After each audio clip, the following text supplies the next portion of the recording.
ہم تحریک کا آغاز کریں گے اور پورا پاکستان دیکھے گا. وزیر اعلیٰ خیبر پختونخوا علی امین گنڈاپور کہتے ہیں ملک میں آئین اور قانون کی بالادستی نہیں. حلف برداری کی تقریب میں گیا تھا, گورنر سے ملنے نہیں.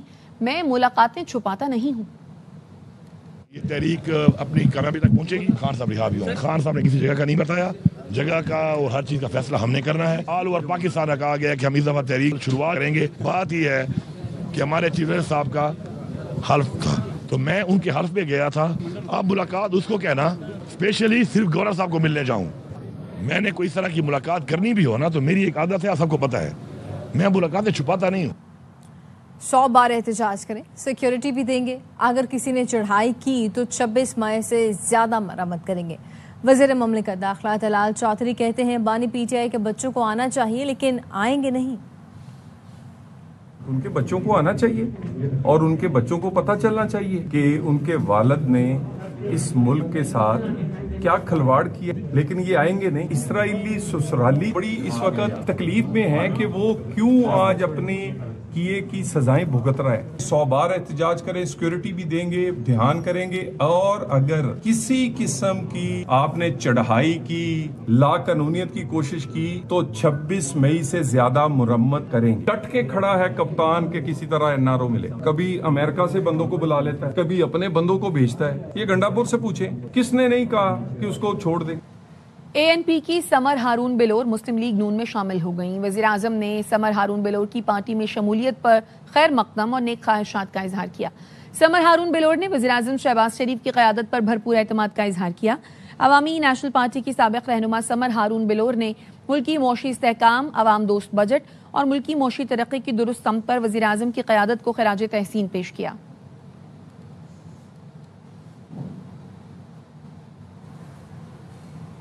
پنجاب اسمبلی کی استحقاق کمیٹی نے سابق ڈی پی ای رحیم یار خان کے خلاف انکوائری کمیٹی قائم کر دی ہے. رکن پیپلز پارٹی ممتاز شاہ کی تحریک استحقاق پر سابق ڈی پی او رضوان گوندل کمیٹی کے سامنے پیش ہوئے. چیئرمین اور دیگر ممبران نے پولیس افسر سے سخت سوالات کیے. ممتاز شاہ نے موقف اپنایا. سابق ڈی پی او نے ان کا آئینی اور پارلیمانی استحقاق کو مشروع کیا. سابقہ ڈی پی او کی رحیم یار خان میں تعیناتی تاریخ کا سیاہ ترین دور تھا.